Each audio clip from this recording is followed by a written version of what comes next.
Hello guys, how are you? Hope you will be fine and doing good. Feedback से ज़रूर आगाह कीजिएगा, कैसे लगे, कैसे रही मेरी वीडियोस, आपको हेल्पफुल है या नहीं है। आपके कमेंट मुझे बताएंगे कि किस हद तक मददगार साबित हो रही है। तो chapter number 2 reproduction and plant की एक्सरसाइज के साथ, एक्सरसाइज में हमारे पास सबसे पहले होते हैं एमसीक्यूज़ को सॉल्व करेंगे। तो एमसीक्यूज़ नंबर फर्स्ट है, a potato can be grown from its seed, but mostly farmer cut pieces of potato tubers and bury them in the soil because कहने कि पोटैटो को तो सीड से भी ग्रो करवाया जा सकता है, उगाया जा सकता है, लेकिन जो फार्मर है वो पोटैटो को कट करके ज़मीन के अंदर गाड़ लेते हैं, ज़मीन के अंदर उसको दबा लेते हैं। क्यों? क्योंकि इस तरीके से उनकी ग्रोथ जल्दी होती है और कम टाइम में ज़्यादा यील्ड वो हासिल कर सकते हैं। तो that's why they prefer to grow pieces of or to cut potato in pieces and bury them underground or in the soil, क्योंकि वो जल्दी ग्रो करते हैं। तो इसमें जो राइट ऑप्शन आ रहा है, because it is quick way of producing plant, ये जल्दी प्लांट प्रोड्यूस करने का ज़रिया है। तो इसलिए जो फार्मर है वो प्रेफर करते हैं कि पोटैटो को पीसेस में कट करके उसको लगाया जाए इंस्टेड ऑफ ग्रोइंग सीड। तो राइट ऑप्शन बी। नंबर 2 है, farmer prefer vegetative propagation method because they can, जैसे मैंने पहले बताया था कि वेजिटेटिव प्रोपगेशन जो है इससे ग्रोथ जल्दी होती है, इजीली होती है, आसानी से होती है और कम टाइम में होती है, टाइम की भी बचत होती है और जो ग्रोथ है वो भी अच्छी होती है। तो that's why they prefer vegetative growth. तो इसमें जो राइट ऑप्शन है ये रॉन्ग है, this one also wrong, this one. तो ये जो है ये राइट ऑप्शन है। एमसीक्यूज नंबर 2 में right option, grow plant crops quickly and easily. Third one है, which of the following is not a process involve in vegetative propagation. दिए हुए में से कौन सा ऐसा प्रोसेस है जिसमें वेजिटेटिव प्रोपगेशन नहीं होती। Cutting is a type of vegetative propagation, tuber ये भी वेजिटेटिव प्रोपगेशन है, रनर ये भी वेजिटेटिव प्रोपगेशन है। तो जो नॉट वेजिटेटिव प्रोपगेशन है, जो सेक्सुअल रिप्रोडक्शन है, वो है फर्टिलाइजेशन। एसेक्सुअल रिप्रोडक्शन जो है उसमें वेजिटेटिव प्रोपगेशन होती है, जबकि जो सेक्सुअल रिप्रोडक्शन है वो फर्टिलाइजेशन होती है।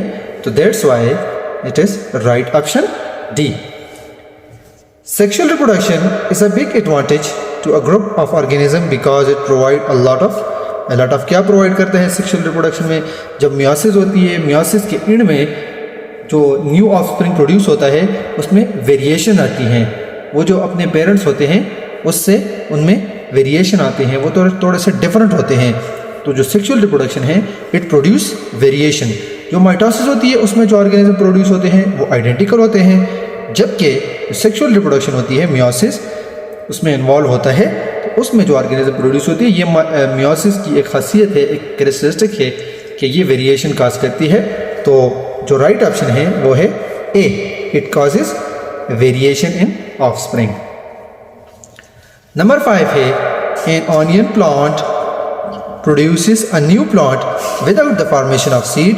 This type of reproduction is called, जिसमें सीड नहीं होती तो वो नई प्लांट बनाते हैं, उस टाइप के रिप्रोडक्शन हो, मतलब जिसमें सीड ना हो, जिसमें दोनों पेरेंट्स इन्वॉल्व ना हो, उसको हम वेजिटेटिव प्रोपगेशन कहते हैं। जिसमें दोनों पेरेंट इन्वॉल्व हो उसको सेक्सुअल रिप्रोडक्शन कहते हैं, फर्टिलाइजेशन कहते हैं, वो वेजिटेटिव प्रोपगेशन नहीं होती। तो इसके लिए जो राइट ऑप्शन है वो है वेजिटेटिव प्रोपगेशन। तो this one is right for MCQs number 5। Number 6 है, tulips, lilies and onion can be reproduce by. Onion, tulips और लिली जो है वो किससे प्रोड्यूस किए जाते हैं? ट्यूबर नहीं, क्योंकि उसमें कटिंग से भी नहीं, रनर से भी नहीं, क्योंकि उसमें बर्ड्स होते हैं। तो जो राइट ऑप्शन है वो है A. A is right option for MCQs number 6। Number 7 है, a stem is the part of shoot system which grow in the air. Sometimes stem can be underground in plant like कौन से plant में होती है? रोज़ में नहीं होती क्योंकि उसमें सीड इन्वॉल्व होते हैं, मैंगो में भी नहीं होती, स्ट्रॉबेरी में भी नहीं होती। तो इसके लिए जो राइट ऑप्शन हमारे पास बचा है वो है डी। डी में हम क्या करते हैं, स्टेम जो है उसको अंडरग्राउंड, स्टेम का कोई भी पार्ट जो होता है उसको अंडरग्राउंड बरी करके यानी दफना के ज़मीन के नीचे उगा के उससे प्लांट बनाया जा सकता है। तो राइट ऑप्शन डी। नंबर 8 है potato tuber have depression called eyes, if a piece is without an eye it will not grow into a new plant because eyes have, क्योंकि आईज में क्या होती है, बर्ड्स होती हैं और बर्ड से जो है न्यू प्लांट उगता है। अगर ये ना हो तो मतलब है उसके अंदर बर्ड नहीं होती और वो प्लांट नहीं उगेगा। तो सी वाला ऑप्शन रॉन्ग, ये भी रॉन्ग है, ये भी, और so this one is right. Option B is right for MCQs number 8। Number 9 है grafting is done mostly in fruit trees to provide root stock which has, इसमें क्या होती है, क्यों करते हैं ऐसा? वीक रूट प्रोड्यूस करने के लिए? नहीं। Disease root?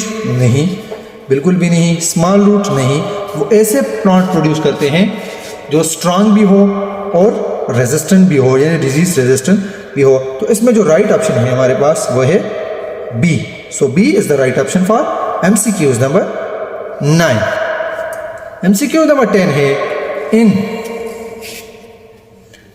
Layering technique no harm is caused due to parent plant because, जो पेरेंट प्लांट होते हैं उनको कोई डिजीज यानी कोई हार्म, कोई नुकसान नहीं होता। इसकी वजह ये है कि उनमें से हम 2-3 ब्रांचें उठा लेते हैं, वो ब्रांचेस रीजनरेट होती हैं, उससे उस प्लांट यानी पेरेंट प्लांट के सेहत पे कोई फ़र्क नहीं पड़ता।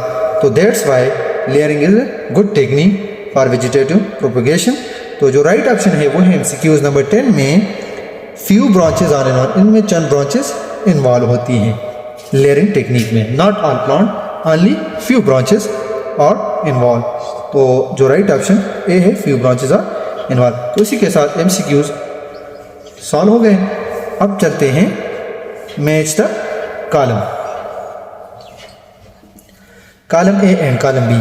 बल्ब को हम किसके साथ, बल्ब को हम अंडरग्राउंड स्टेम होती है जिससे नया प्लांट ग्रो करते हैं। रनर जो होते हैं वो अलोंग द ग्राउंड यानी ज़मीन के साथ साथ जो है वो ग्रो कर रहा होता है। तो इसमें जो राइट ऑप्शन है वो है stem growing along the ground.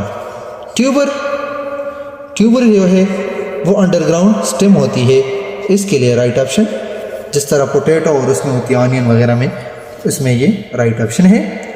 Sexual reproduction जो है वो फर्टिलाइजेशन में होती है, जिसमें 2 पेरेंट्स के गैमीट्स मिलते हैं, एग एंड स्पर्म, फर्टिलाइजेशन होती है, उसके बाद जाइगोट बनता है, zygote then converted into a new offspring. Cutting में हम क्या करते हैं, कोई भी पार्ट ऑफ प्लांट को कट करके उसको ज़मीन के अंदर उगा लेते हैं। तो ज़मीन के अंदर उगा लेते हैं, उससे नया प्लांट जो है वो हमारे पास उग जाता है। तो piece of stem, root of leave, whatsoever, कोई भी पार्ट हमारे पास हो सकता है। तो राइट ऑप्शन जो है वो है पीस ऑफ स्टेम, रूट और लीव। प्लांटलेट्स जो है इसमें राइट ऑप्शन जो है, इसमें बर्ड से चूँकि ग्रोथ होती है तो इसलिए इसके साथ जो राइट आ रहा है वो है बर्ड। अच्छा जी, आखिरी है एसेक्सुअल रिप्रोडक्शन। एसेक्सुअल रिप्रोडक्शन में ऑर्गेनिज्म प्रोड्यूस होते हैं, उसमें गेमीट्स इन्वॉल्व नहीं होती, इसको वेजिटेटिव प्रोपगेशन भी कहते हैं। इसमें किसी भी पार्ट के प्लांट से नया प्लांट जो है वो उगता है, जिसमें दोनों पेरेंट्स ज़रूरी नहीं होते। तो किसी भी एक से वो नया प्लांट जो है वो उगा सकते हैं। उसमें हम लीफ का लेयरिंग है, बर्डिंग है, क्रॉफ्टिंग है, इसकी बहुत सारी मिसालें हैं। तो इसके लिए जो रहता है वो है formation of new organism without gamete asexual reproduction. तो इसी के साथ हमारे MCQs match the column solve हो गए। नेक्स्ट वीडियो में इंशाल्लाह शॉर्ट क्वेश्चन और लॉन्ग क्वेश्चन को सॉल्व करेंगे। तब तक के लिए अल्लाह हाफ़िज़, ढेर सारा ख्याल रखिएगा। और आखिर में एक छोटी सी रिक्वेस्ट, चैनल को सब्सक्राइब करना ना भूलिएगा। बाय बाय, अल्लाह हाफ़िज़, टेक केयर।